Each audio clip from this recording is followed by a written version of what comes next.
Very good afternoon to all of you. We have with us Mr. Manish Ranjan from Aditya Birla Chemicals Limited. The office is situated at Thailand. Mr. Manish has completed his MTech, his BTech from IIT Delhi and PG from MIT Solan, that is Solan School of Management. He is currently Global Head of Sales and Marketing at Aditya Birla Chemicals. Mr. Manish has been instrumental in establishing new market across the world for Aditya Birla Chemicals. So he will be sharing a few things which you will like in this FDP. So I will request Manish ji to please start today's session. Manish ji, can you hear me? Yeah, thank you, Yogesh. Thank you so much for your introduction, and I hope I'm audible and visually clear. Yes. Okay, thank you. So, good afternoon to everybody.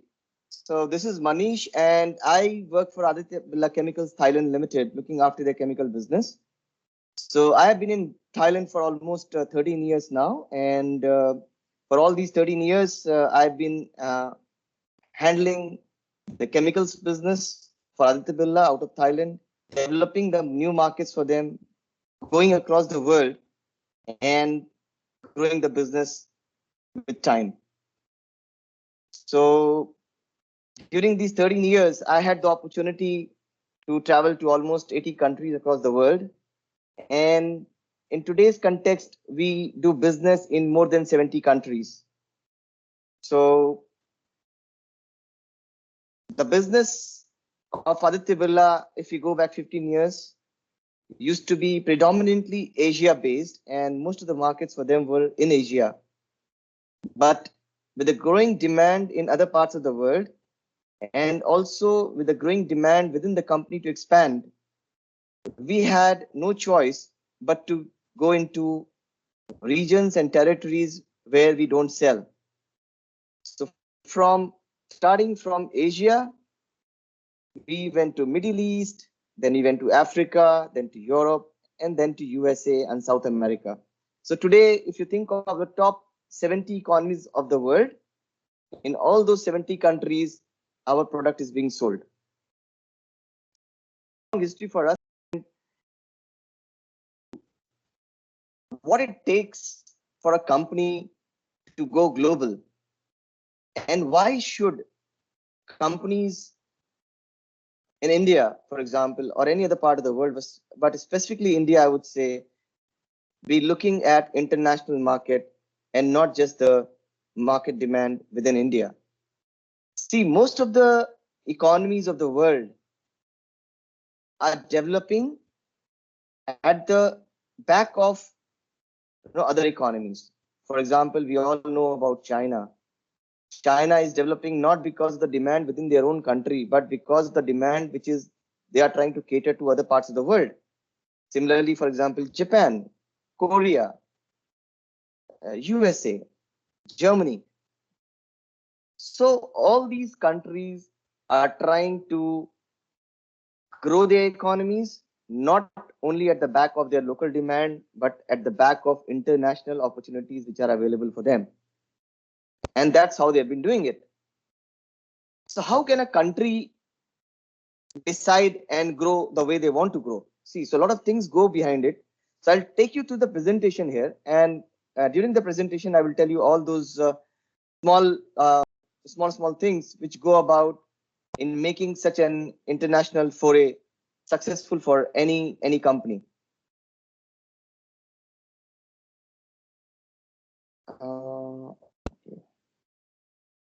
So what do you think this chart represents? So it's a heat map. And can anybody make a guess? What does this chart represent? We're talking about business development, international business development. So anybody can maybe, you can share your thoughts on the messaging system here, or you can also speak up. And see, this map represents,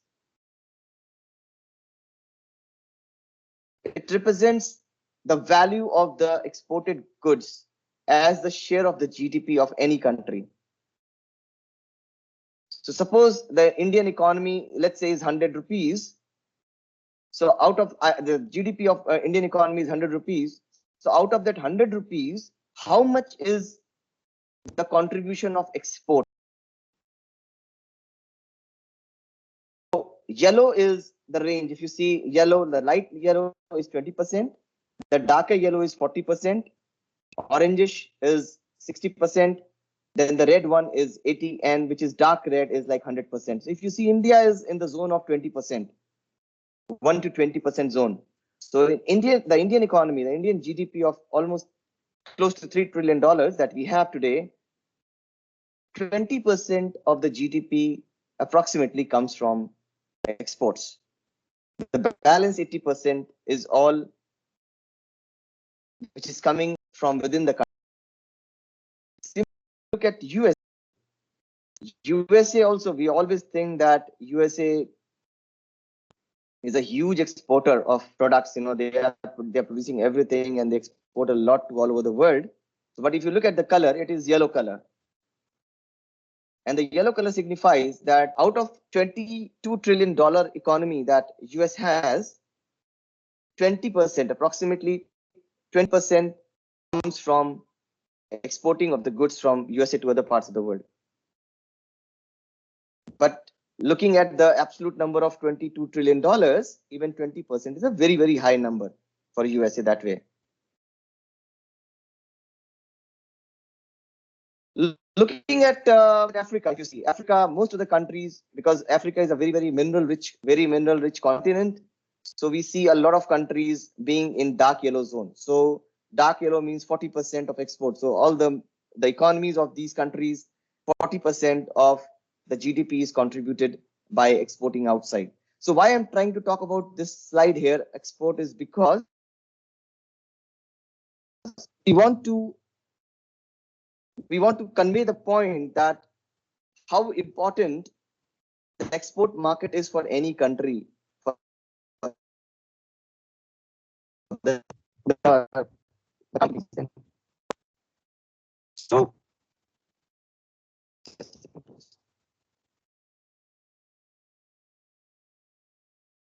yeah, so most of us think that China is a big exporter of goods and they are like everything across the world and the economy does something on but that's not true. If you look at the chart, you will see that it is dark yellow. So while it is 20 to 40% of the economy of China, which is actually currently at around $15 trillion. So out of the $15 trillion of China, almost 40% comes from exports.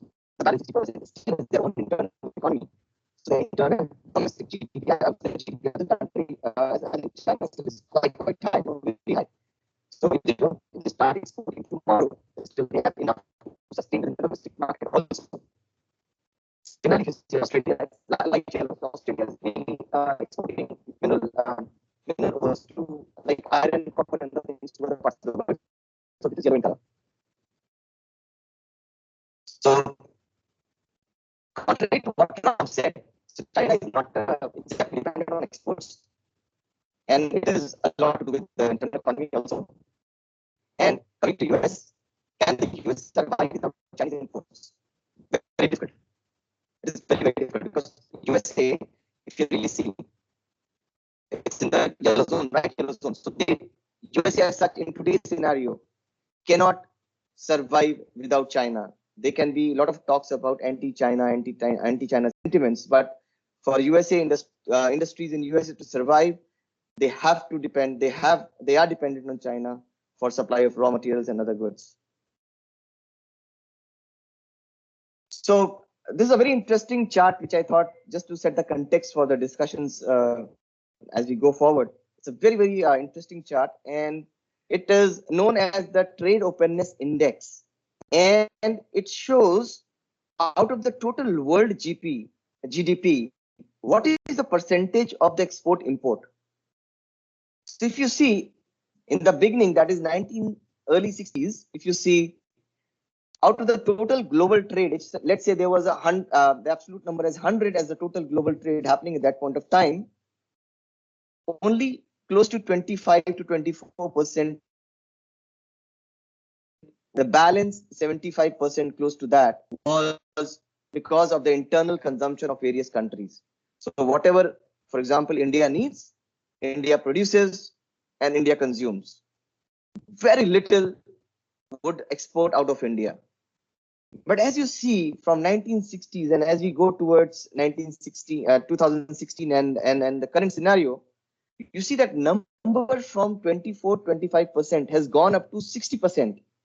So out of 100% GDP, 60% GDP is happening because of export and imports of goods across the world.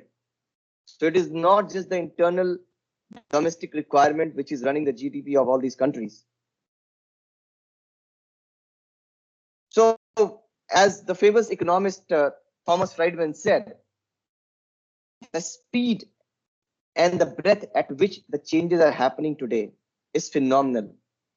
It is nothing compared to what happened in the past. And these changes are attributed to basically improvement in transport and communication cost. Why people are able to export and import so much? Why they were not able to do so much in the past? One is that the demand was not there in 1960s. Okay, the world was coming out of the World War and still under the reconstruction stage. But as we go past 1960 and as we go up, we see that the global trade went on expanding and the GDP of the world exploded and has since been growing continuously, except for a few years wherein there was some economic downturn, like in 2007, 2008, we had it, and now we are having because of COVID. So looking at this cost also, the global trade, so look at the sea freight cost on a scale of 100, something which was costing $100 in 1930 for the sea freight. The sea freight for the same thing has come down close to $20 now. So you see the difference, how sharp decline has happened. So the cost of transportation in the last 50-60 years has come down drastically. Now, if you see the passenger air transport cost, even the passenger air transport cost has come down drastically. So people can travel, because to do business, people have to travel across the world. And if the cost is high, people cannot travel. And if they don't travel, the business won't happen many times. So you see the cost of travel also has come from 100 close to 15 now. Similarly, looking at the international phone rates, right now in today's world, we can call each other, the internet is good, we can even call from WhatsApp at almost zero cost today. But earlier times, if you look at 100, now it is almost zero. So the numbers which are coming here is falling transportation cost between 19-22%. The average ocean and port charges per ton have come down from $95 to $29. So that's a fall of almost 28%. Sorry, that's a fall of almost 72%, close to that. So this has helped a lot in shipping the goods from one country to the other. The second is the air transport. In 1932%, the passenger the revenue per mile or passenger mile has gone down from 0.68 to 0.11. It's come down by almost 6 times. So 16% of what it used to be in early 30s. Now, apart from these things, what has really happened in the last few years is that transportation has become a very, very special business for a lot of companies, and people are willing to invest in making shipments through the air, through the ship in refrigerated containers. So, for example, today we would have the COVID vaccine coming from different parts of the world, coming to India and from India to other parts of the world. Had the transportation not been so good, it would not have been possible to do the things, because the temperature required for transferring of these vaccines is very, very low. And lastly, if you just talk about not using the WhatsApp call, if you talk about using the normal telephone line, the cost of international call from New York to London used to be almost $250 a minute for 3 minutes. And it has come down now to $3.32 per 3 minutes. So all these things have facilitated the expansion of business across the world.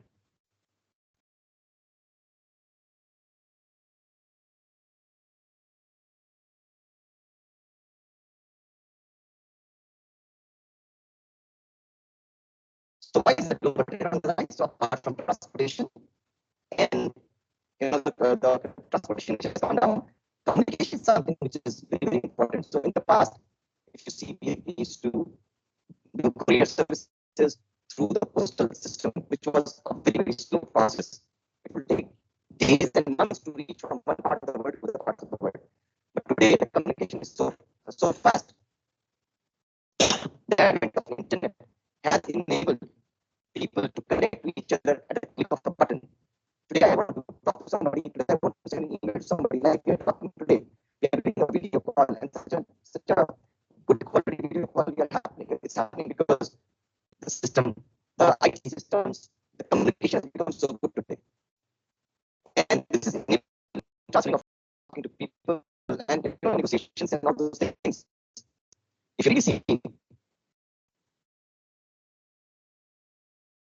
2005, so this model is not showing here, but see, if you really see the total flow of data between two countries over the years has gone up from, let's say, 1,000 gigabytes per second to 24,000 gigabytes per second. So that's the rate for US between US to Europe in 1980s. It used to be less than 1,000 because at that point of time the internet was just starting up. But if we go to, let's say, 2005 also, it was around 2,000 gigabytes per second, but now it has come to 24,000 gigabits per second. So the communication, the point here I'm trying to communicate is the communication, the speed of communication has gone up very high. So communication is there, the IT systems are there, and the transportation system altogether they have contributed a lot in expanding of the export and import business across the world. So this has also enabled, like, many services have become highly tradable or potentially highly tradable because of improvement in IT systems. Tens of millions of small and mid-sized companies worldwide can do business sitting in their offices at Amazon, eBay, and Flipkart. So with all this happening, so this was the context I was trying to set. So with all this happening, is it so easy to do business? Is it so easy for anybody to export the product? You see in the picture here, you see this girl is sitting, and see the camera is from Japan, the mug is from somewhere else, the table is from somewhere else, the cap is from somewhere else. So in today's life, we are sitting on the table working, and we don't know the products that we are using are coming from how many countries today.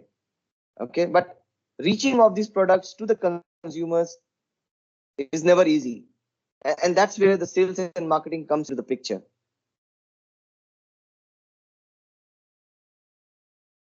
So international business development. So that's what we are going to discuss in detail now. So if suppose there's a company in India, because I was watching this presentation on 3D printers, and it's an amazing technology, and the world is gradually moving towards all these new technologies. While a lot of countries in the world have gone quite ahead in development, India also is catching up, and India also is quite ahead right now, I would say that way.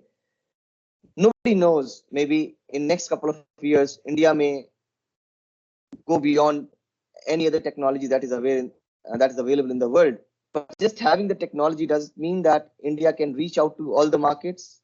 Can the Indian companies making all these 3D printers reach out to all the markets across the world? It is not so easy.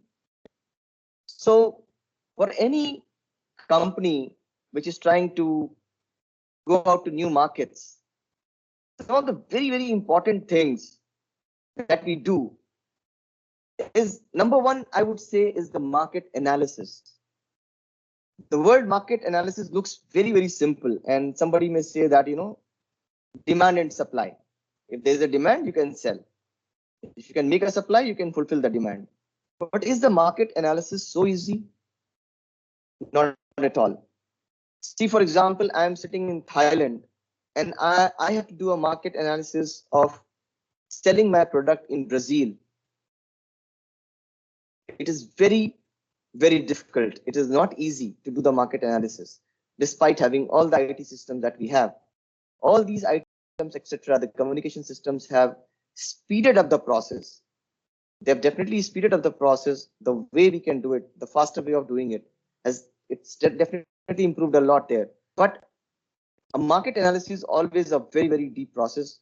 And some of the very broad things that has to be done in market analysis and that we do is, first, we look at the the macroeconomic outlook of that country that we would like to sell our product to.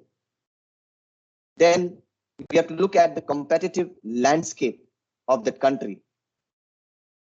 And the last part of market analysis is the barriers to entry and exit. Like, for example, in India, if somebody wants to come and sell, a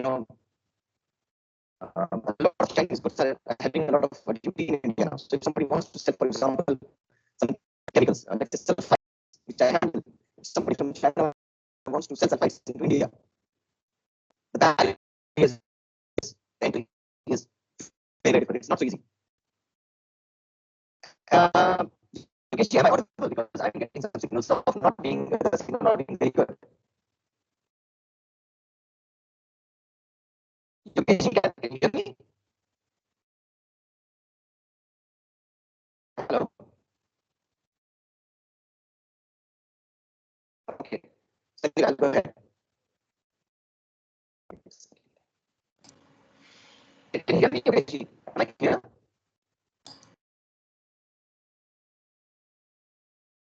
Hello?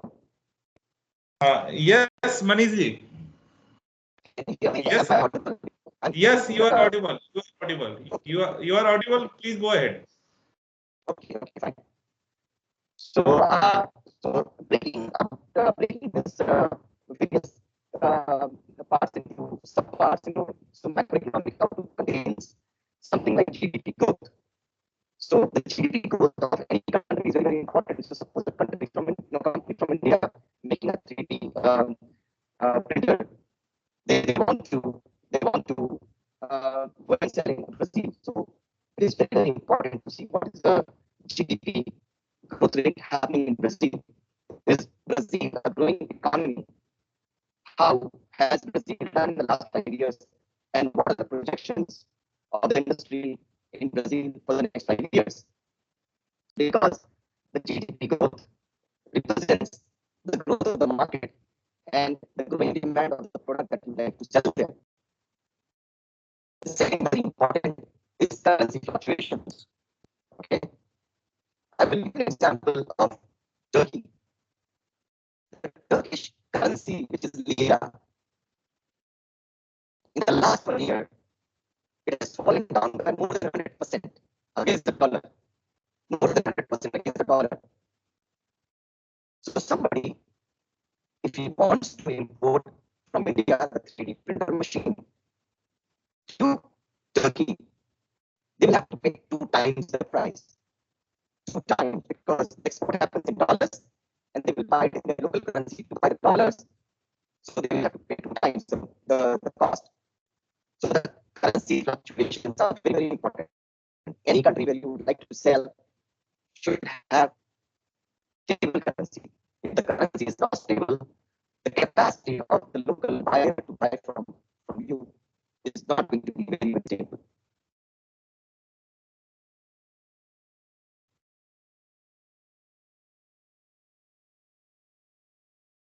The third one is happening in the country. How much import is happening in the country? Which country is exporting to Brazil? Okay. How much is that country exporting to Brazil? What is the price to Brazil? Because that will help you to calculate your cost and your stacks up very, very important to see whether that market is going to be a fruitful market for you or not, whether you can really match up to the market requirements or not. Coming to competitive landscape. So there are three points to this: product substitutes, direct competitors, and entrenched incumbents. So product substitutes are like you want to sell 3D printing machine.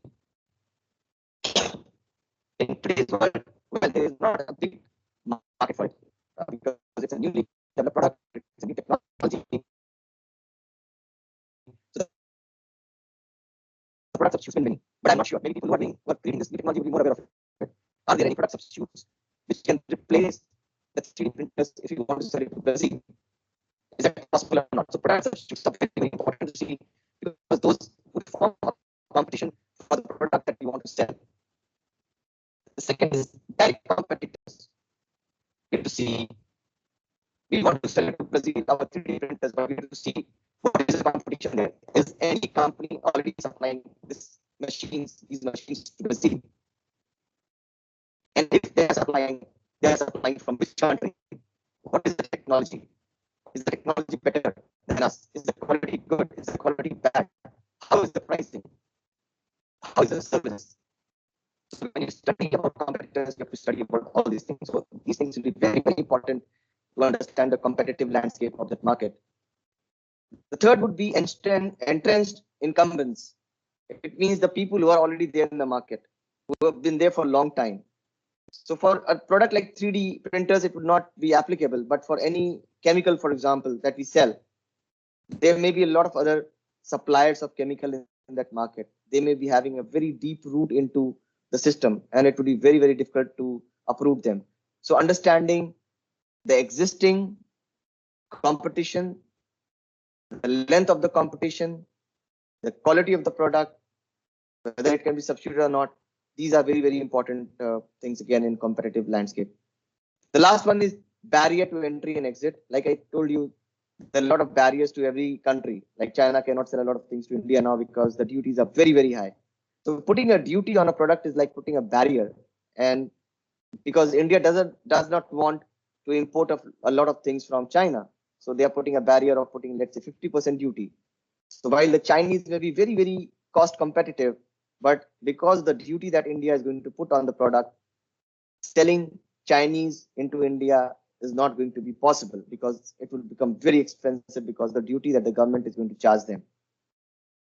So it is very important to see regulatory framework of the country that you want to sell, whether that product is welcome in that country or not, whether people want to buy that product or not, whether the government wants to promote the product from your country to their country or not. Another indirect barrier to entry is the distance. You have to see how far, if the distance is very long, the freight cost is very, very high. And while the product go on sea, there is always a chance of some damage in the product while in shipment. So these are the risks which we see when we are transporting from a long distance. So all these three things together and those sub categories of the basic analysis helps in understanding the total market and gives a very good idea about what the market is like, how is the demand going to be there, and whether it makes sense for the company, any company, to go and look for that market as a potential selling country.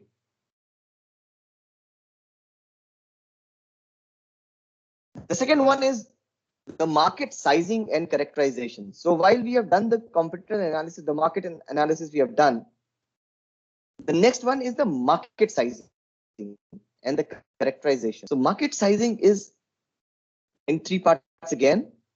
One is the market opportunity. So what is the opportunity in that market is very, very important to know. And in that opportunity would come the total size. So how many pieces would Brazil need to buy from India for the 3D printers? Very, very important. So what is the total demand in terms of the pieces of 3D printers in Brazil? And then we can see what is the opportunity for us there.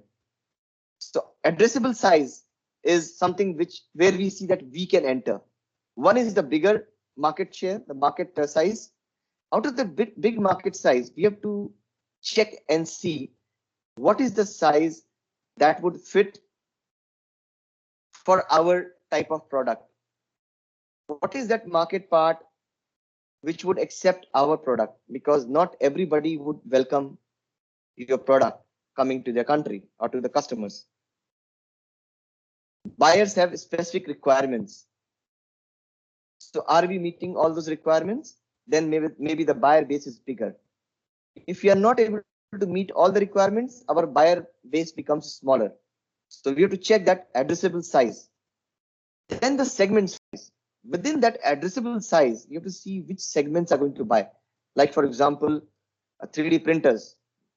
3D printers can be used to make a lot of things. Like we're talking about making the body out, parts of the body, internal organs. Then we can even do 3D printing to build houses. So we have to see that segment where we want to play our business. So a clear understanding of the segment where we want to play and what is the size of that segment is very, very important. The second is the customer understanding. So quality consciousness, which is very, very important. We all know that the Chinese quality is not a good quality. Chinese may be very, very cheap in price, but their quality is not good. So that is the perception we have of Chinese. So it is very important to understand what is the perception of the buyer in the country that we want to sell. What is the perception of products coming from India into Brazil? Would they treat products coming from India same as the product coming from China? Because if they see product coming from India same as product coming from China, then they would always be looking at a lower price. And while as an Indian company, we would try to be much better in quality, the customer may still have a perception that it is coming from Asia, it's coming from India, so it's got to be cheap just like China. So it is very important to put the cost consciousness of the customer. And experiential satisfaction. Customers in, let's say, Bangladesh, if you want to sell something in Bangladesh, customers are mostly worried about, conscious about the price. They only want price as something which is primary. They are not so worried about the experiential satisfaction that they would have by buying the product.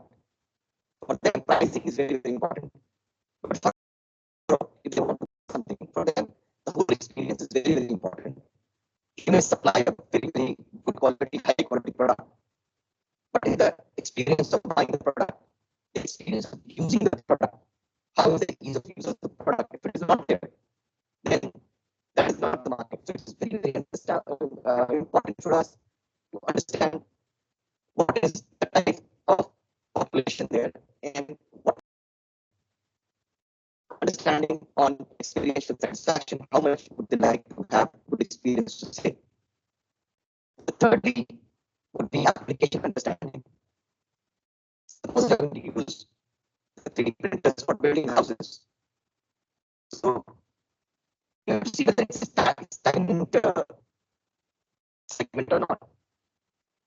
We know that 3D printer is not a stagnant segment because it's a completely new product and it's a growing segment. So to see stagnant versus growing, is the segment stagnant or the segment growing? Very, very important. Then we have to see sensitivity to quality, as we said, and we have to also see its own market. What is the market of the product that you want to sell? So you want to sell the product into housing segment to make 3D printed houses.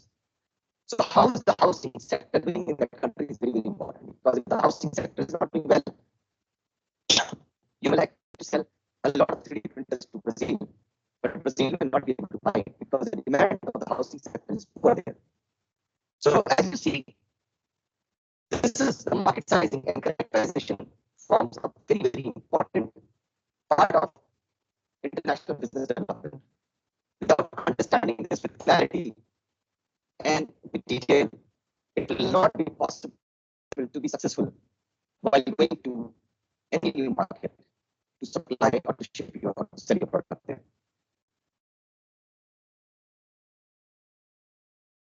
The third one is the tactical and strategic options. Very, very important again.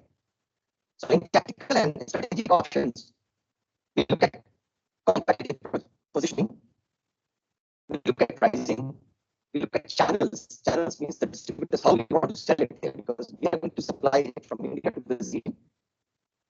So once it reaches the port in Brazil, how does it move from the port to the end customer who wants to use the 3D printing machines? And then the last thing would be brand development. So these four things are very, very important, and these are the strategic initiatives closely and very done in very detail, I would say, because if it is not done in detail and not done very closely, it can lead to a lot of problems later on. So we have to see where we want to play in the market. So because there is a competition in the market, we know what is the competition. Knowing the competition well, we want to see whether we want to be a cost-based player or we want to be a premium player. For example, somebody wants to buy a phone, they go to the market. Okay, so there are a lot of local phones which are coming from China, which are actually cost-based. But then there is Apple also. Apple is premium. Same phone, the usage is the same. I mean, you can make video calls from it, you can do phone calls, you can do texting, you can do WhatsApp, everything from the Chinese phone to as you can do from the Apple phone. Then Apple plays in a completely different segment. Apple plays in the premium segment. So we decide very clearly where we want to play. Do we want to play in the Chinese segment or do we want to play in the premium segment? And here it is very important to know again that what we discussed about the buyer's mindset. Is the market, the country that we want to sell, is it a cost-driven market or is it a quality-driven market? Very, very important. So knowing after doing the analysis, we have this thing, and then based on that, we can always decide whether we want to play cost-based or we want to play premium-based. So cost-based is always done by selling more volumes. It will cost you to sell more and more to make profits. In premium, if you sell less, you still make a lot of profit. So that is the calculation that has to be done. And for doing this calculation and coming to the number of where you want to play, the internal cost of production, the transportation, and other things are also very, very important because at the end of the day, you have to see what your cost is. Just because you want to play as a cost player does not mean that you can be very cost competitive. You can be cost competitive by having good technology, cheaper raw materials, and lower manpower cost. So, but for premium, suppose you want to go premium, then people look at a lot of things because people don't pay money just because you want to be a premium player. People pay money because they want to pay for what they see, what experience. So, for example, somebody having an Apple iPhone would say that definitely iPhone is a very, very good phone because when you hold the phone in hand, the feel is so good. And it is so customer savvy. The applications are so easy to navigate. It's a very, the software of the phone is so easy to handle. So it is not just that only people who are well read and educated can use iPhone. People who are not very educated also can use iPhone because it is so simple to use, so good to look. And last but not the least, it is seen as a premium segment. So why are visible to sell is because they've created that brand for themselves, which will come to later. So over a period of time, they'll be able to get that impression in their mind, and that's why they can do premium. So similarly, if somebody wants to go to the premium market, they need to have all these things at the back of their mind. That if they want to be a premium player, they have to present a very, very high quality product, easy to use, good quality, good price, very good service. While buying it is not a challenge for the customer. Customer can very easily go anywhere and buy it. Once suppose customers buy from the internet, like in Amazon, the delivery has to be in good condition, the delivery has to be very, very fast. So all those things. So where you want to play also decides how you want to play and what you need to do before you decide whether you want to be in a cost-based strategy or you want to be in a premium strategy. Then comes the pricing. See, suppose you want to play in the cost-based strategy, you want to be cost player, then obviously everything has to be low in the market. Now we can also see the competition. We cannot only players that we want to play as a cost-based strategy. There are other players also from China who are selling there, for example. So the cost is one thing, but our pricing is also decided by what is the price in the market, which is very, very important. So the market pricing of that particular positioning will decide, would give guidelines, would give indications on how our product can be priced. For premium pricing, then if you're playing in a premium segment, you have to see whether you want to be the Apple or you want to be Samsung. Apple is the top notch, maybe Samsung is next. So you have to decide where you want to play. And based on where you want to play, you decide, you get the price. Suppose you want to play in Apple segment, you get a very high price. But then the expectation of the market is very high from you, and you have to meet those expectations to get that pricing. Because if you price the product very high and the product is not giving back, the customer is not feeling that they're exactly getting what they wanted and what they expected, then the product would fail in the market. So coming to channels now. Channels, your product comes from India, goes to Brazil at the port, at Rio de Janeiro, and from there it has to go to the market. But how does it go? So you have to have some distributors there. You have to have some buyers who are going to buy your product. So in any market, there are several levels at which the buying is done. So it comes to a big wholesaler. The wholesaler would give it to the retailers, and the retailers would then sell it to the end users.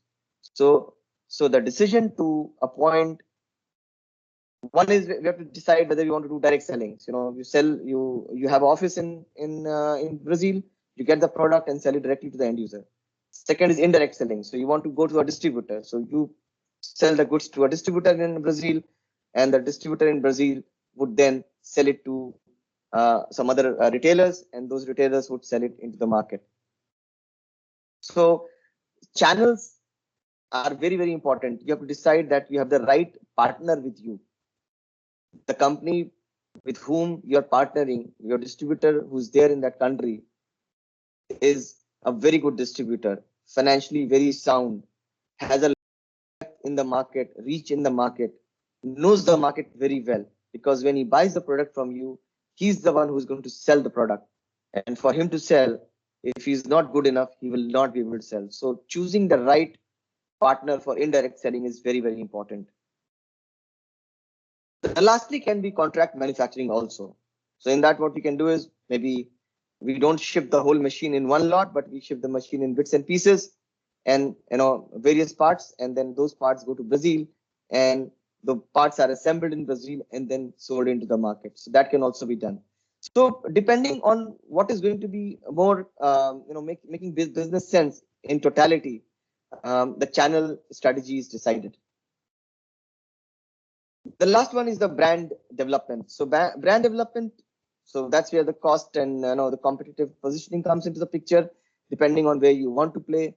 If you want to play in the cost segment, as a cost player, low cost player, then you have to have a different brand strategy. If you want to play in the premium segment, you have to have a different brand strategy. So the first mover advantage is always there. Suppose this company from India is the first company to sell in Brazil, then the 3D printers, then this company from India would always have the edge of selling into Brazil. And because there's nobody else selling, so the first mover advantage is there. The first one in the market gets the advantage. That's what we call first mover advantage. The second is overthrowing the incumbent. So if you're not the first one coming to that country, there are already established players in that country. So, and you want to get into that market, then the only option is to dislodge the current supplier in that market. So you have to overthrow the incumbent player. throwing the incumbent player is also not an easy job. See, first mover advantage has its own advantages and disadvantages. The advantage is that there is no competition for you because you're the first one into the market. But the disadvantage is that the market does not know about this product. The very fact that no player is supplying in that market that particular product means that the buyers, the customers in that country are not aware of such product. So creating that conscious awareness in the minds of the people about your product, which they've never seen from anybody else also, is always a challenge. Similarly, for overthrowing the incumbent player, see, incumbent player, they have got very strong connections in the market because they have been there for a very long time. So to throw them off, to beat them is never easy. So to beat them needs a lot of investment on time and money. It does not happen overnight and cannot happen overnight because the buyers of the current product know the current product very well, but they don't know the product that you want to sell them. So for them to get convinced that yes, your product is also good compared to the product which is there in the market is very, very important. So just to give you an example, because see, we talked about companies going global, and a lot of companies in India, they can actually increase their market share, they can increase their production, they can grow the companies exponentially only if they can go into newer markets. A lot of pharma companies in India which are supplying intermediates to all parts of the world. So the pharma intermediates are something which is very strong in India, and Indians are very strong in that. So India is well known all over the world for pharma intermediates. And if anybody wants to buy a pharma intermediate, they will come to India. They will go on the internet, search for Indian companies making it, and they will easily get it. So India has created that image in the market. And a lot of countries in India, since they created that image, and the demand is there, a lot of countries in India are going global. And they are expanding their capacity and trying to cater to the other markets in the world too. So a company which you know all maybe Bharat Forge, because all of you are from the mechanical department, so you don't know about Bharat Forge. This company, it started in 1961, and it started with a very, very small entity and a small business in 1961. And in 1966, it went for a joint commercial production and with the helmet technology, and continued doing it for the next 20 years. Doing the same thing for the next 20 years. You see, Indian economy did not open up till early 90s. When Mr. Narasimha Rao came up as the Prime Minister of India, India opened up the economy, and that's when the Indian economy started growing, the demand started growing, and India became big and big in the GDP. So in 1990, Bharat Forge decided to upgrade the technology at Bharat Forge. And by upgrading the technology, they were able to produce a better quality product. And the higher capacity also better for them. In 1998, they decided to go for joint venture with Carpenter Technology USA to produce high alloy steel. So they wanted to go into the niche segment of producing high alloy steel, not the normal steel, but high alloy steel, because high alloy steel is obviously, as you all know, carries a lot of value in the market compared to the normal steel. In 2001, it acquired a company in Europe called Dana Crystal. So this was a major acquisition for them in 2001. And then because of this acquisition, you see, in 2003, they reported the highest ever figures for sales. The exports went up, and the net profit too went up very high for them. So the acquisition of this new company really helped them grow the business from where they were doing for so many years. In 2003, again, they became India's largest auto component exporter. So they started exporting the auto components from India to other parts of the world. In 2003 and 2005, they established global manufacturing footprints across India, Germany, Sweden, and China. So you see, they were exporting into auto segments, and they went to Germany. Germany is the hub of auto in Europe. All the big car companies come from Germany, and they knew where to go. They knew the demand was there. They knew that it is a growing market, and it's supposed to grow for the next 30 years, 40 years later on from 1990. They knew that this is the country they need to go. And the timing was very right for them. And when Germany really expanded their horizons, and then in 2007, they created the Center for Advanced Manufacturing facility at Varanasi. Advanced manufacturing is they went up in the quality and going for new products, high quality, value-added products. And then 2008, Bharat Forge inaugurated its heavy forge division at Mundwa plant. And then finally in 2015, they went for a joint venture with Alstom Power. So the company came to be known as Alstom Bharat Forge Power Limited. So over this period of time, now you see, if you can see the map, look at the customer base that they have today. In 1990, close to 1990, it was predominantly selling only within India. But post 1990, because of the actions taken by the company to go global, to expand the horizons beyond India, today, if you see, they are present in almost all the developed economies of the world. They may not be present in Africa because Africa is not so big in industrial development, industrial output. So they are mainly into auto defense, aerospace, etc. So these are not the industries which are there in Africa as of now. So they are not present in Africa right now. But from what I hear, they are planning to go to Africa also in future. But you see, USA, Canada, Brazil, the whole of China, the Eastern Asia. So they are the Australia. So they're all very well settled there, and they have 29 state-of-art automated press lines ranging from 1,600 metric ton to 16,000 metric tons. And their customer base includes the world's largest OEMs up to tier 1 automotive and non-automotive suppliers. So they supply to almost all the major automobile manufacturers across the world. So they have 71 industrial customers across varied sectors like defense, which is a very, very special segment. So that's where they would sell the special grade of steel and the alloy that they make, aerospace, rail, construction, oil and gas, etc. So they have 10 locations across 6 countries for manufacturing. So 2 in India, 3 in Germany, 1 each in Sweden, Scotland, UK, USA, and China. And all these facilities are very located close to the customer, which is very, very important.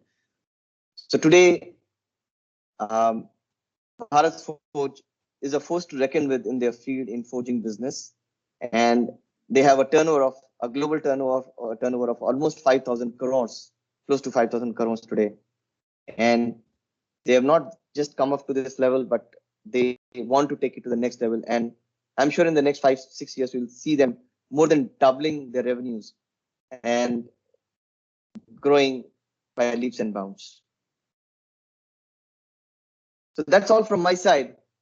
If you have any questions, you can please ask me. Okay.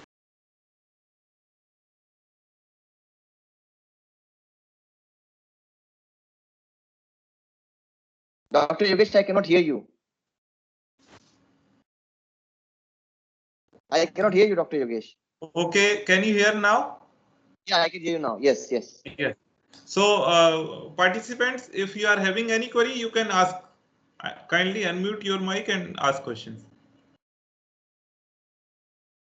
Or if you want, you can even type it in the corner. Yes. So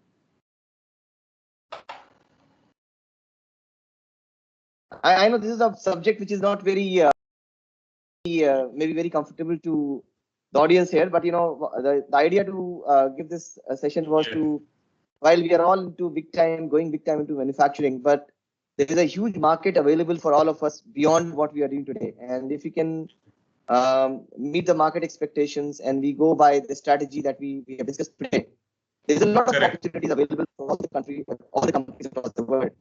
And I just give an example before I finish.